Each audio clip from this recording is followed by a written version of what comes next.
Assalamualaikum,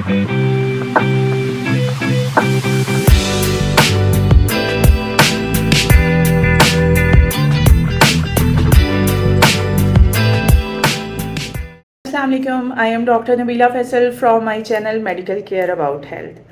आज हम जिस टॉपिक पे बात करने जा रहे हैं वो पाकिस्तान में तो बहुत ही ज़्यादा एक आम टॉपिक है और डेंजरस भी है। औरतें बहुत डरती हैं इन सब नामों से। आज हम बात करेंगे बच्चेदानी की रसौलियों पर, यानी कि फाइब्राइड्स। और जो मेन टॉपिक हमारा होगा वो ये है कि क्या हर फाइब्राइड में सर्जरी ज़रूरी है। और दूसरा सवाल जो हमसे अक्सर किया जाता है वो ये है कि क्या फाइब्राइड जो है वो यूट्रस का कैंसर कर देता है। इन सारी चीज़ों के जवाब जो हैं आज की वीडियो में होंगे। अल्लाह का नाम लेके स्टार्ट करते हैं। यूट्राइन फाइब्राइड जो है वो यूट्रस के अंदर पाए जाने वाली रसौलियों को कहते हैं, जो कि यूट्रस के पट्टे की ग्रोथ से बनती हैं। यानी कि यूट्रस के ही जो स्किन होती है वो जो है वो ओवर ग्रोथ कर जाती है और उसके नतीजे में जो है वो फाइब्राइड की ग्रोथ शुरू हो जाती है या फाइब्राइड बन जाता है। अब ये दो तरह की होती हैं, इनसाइड द यूट्रस, ठीक है, पोस्टीरियर वॉल पे भी हो सकती है, एंटीरियर वॉल पे भी हो सकती है, और आउटसाइड द यूट्रस, ठीक है। तो इनमें से जो आउटसाइड द यूट्रस है वो तो हमें तब तक तंग नहीं करती जब तक कि वो उनका साइज़ ज़्यादा ना हो जाए, ठीक है।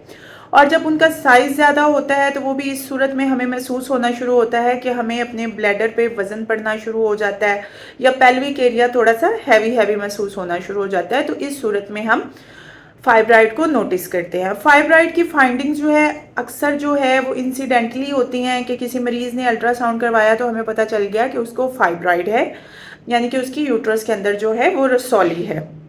अब अक्सर औरतें जो हैं इसमें परेशान हो जाती हैं।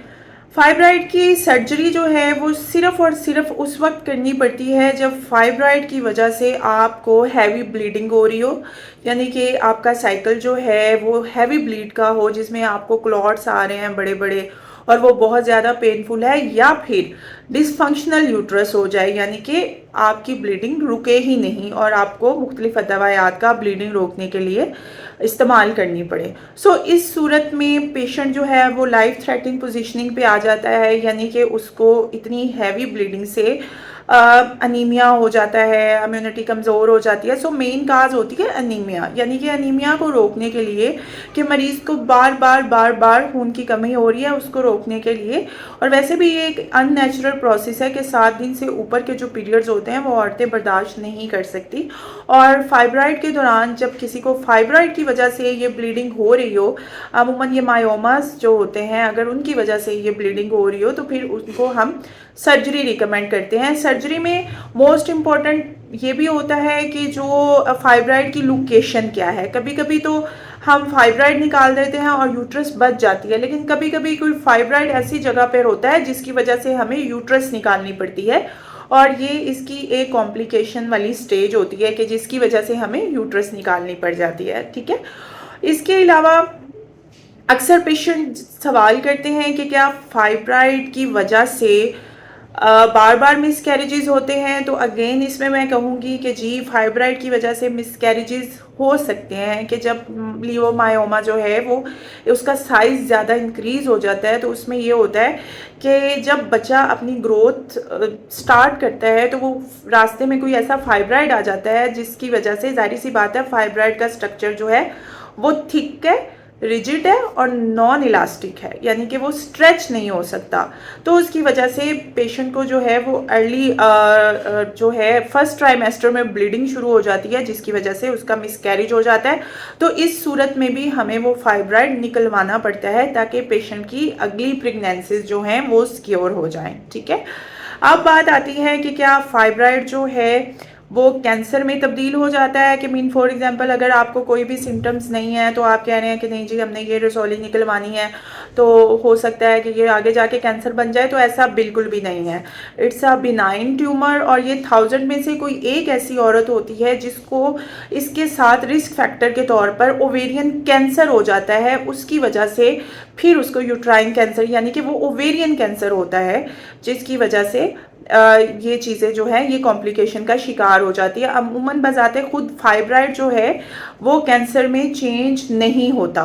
और अब ये बात आ गई कि फाइब्राइड बनते कैसे हैं, तो मोस्ट ऑफ द रिसर्च से हमें ये साबित हुआ है कि एस्ट्रोजन का ज़्यादा बनना, यानी कि एस्ट्रोजन की क्वांटिटी का बढ़ जाना फाइब्राइड से रिलेटेड है, यानी कि उसमें भी इनके एस्ट्रोजन बढ़ा हुआ होता है, तो फाइब्राइड जो है हमें नज़र आते हैं कि उस औरत की यूट्रस में फाइब्राइड बनना शुरू हो जाते हैं। दूसरा जो मेन कॉज होता है वो ये होता है कि आफ्टर 30 यूट्रस का इनफर्टाइल रहना, यानी कि 30 के बाद जो औरतें कंसीव नहीं करती और मुसलसल देर तक कॉन्ट्रासेप्टिक पे रहती हैं या विदाउट कॉन्ट्रासेप्टिक भी, क्योंकि 30 जो एज है ना 25 से 35 जो वो औरत की है वो पीक होती है रिप्रोडक्टिव सिस्टम की, कि हमें उस दौरान बच्चा पैदा करना चाहिए, हमें जो है वो प्रेगनेंसी प्लान करनी चाहिए। तो जो औरतें जो है वो प्रेगनेंसी प्लान नहीं करती उनमें ज़्यादा चांसेस होते हैं फाइब्राइड बनने के।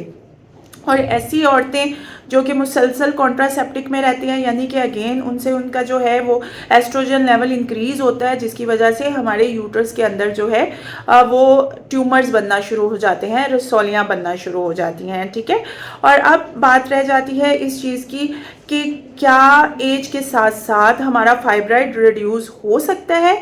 तो यस, हम एज के साथ साथ आफ्टर मेनोपॉज, अगर एक औरत का मेनोपॉज स्टार्ट हो गया है, वो 45 से अबव है और उसका साइलेंट फाइब्राइड पड़ा हुआ है उसकी यूट्रस के अंदर, तो आफ्टर 45 जब वो मेनोपॉज उसका स्टार्ट हो जाएगा तो आहिस्ता आहिस्ता वो फाइब्राइड जो है वो रिड्यूस हो जाएगा। ठीक है, और मेन कॉज कि हम देखते हैं कि फाइब्राइड में क्या ऐसी चीज़ है जो फाइब्राइड को रिड्यूस कर सकती है। तो ये आपके लिए जो है वो बहुत ही एक अच्छी खबर है आम पॉपुलेशन के लिए, कि जो विटामिन डी है वो फाइब्राइड की जो ग्रोथ है उसको कम करता है। यानी कि अगर आप विटामिन डी के इनसफिशेंट हैं, यानी कि अगर विटामिन डी आपके अंदर अच्छा नहीं है तो आपको मोस्ट चांसेस होते हैं कि आपको फाइब्राइड बन सकते हैं। लेकिन अगर आप अच्छी क्वांटिटी में जो है वो विटामिन डी लेंगे, तो विटामिन डी एक ऐसा विटामिन है जो कि फाइब्राइड को रिड्यूस करता है। और ये प्रॉपर सर्च में साबित किया गया है कि विटामिन डी की तादाद बढ़ा देने से, विटामिन डी की तादाद को पूरा करने से जो फाइब्राइड जो हैं उनकी तादाद, उनकी जो क्वालिटी है, उनका जो साइज़ है वो रिड्यूस होता है। सो आज की वीडियो में जो बहुत ही इम्पोर्टेंट बात है वो ये है कि फाइब्राइड के लिए हर फाइब्राइड की सर्जरी नहीं होती, और फाइब्राइड जो है वो कैंसर में नहीं बदलता, और फाइब्राइड के साथ भी आप एक अच्छी ज़िंदगी गुजार सकती हैं। ये आपके लिए बिल्कुल भी जो है वो एक थ्रेटिंग पोजीशनिंग नहीं है कि आप जो हैं बिल्कुल इसके लिए डिप्रेस हो जाएं या आप सोचें कि बस मैं इनकम्प्लीट हूँ और मेरी यूट्रस में फाइब्राइड है। सो ये वीडियो जो है मैं उम्मीद करती हूँ आपके लिए बहुत ज़्यादा जो है वो हेल्पफुल साबित होगी ऐसी औरतों के लिए जो कि जिनकी यूट्रस में फाइब्राइड है। इस इंफॉर्मेशन से वो ज़रूर जो है फ़ायदा उठाएंगे। मज़ीद हमारी वीडियोस देखने के लिए हमारे चैनल को सब्सक्राइब कीजिए और वीडियो को लाइक और शेयर कीजिए। थैंक यू जी, अल्लाह हाफिज़।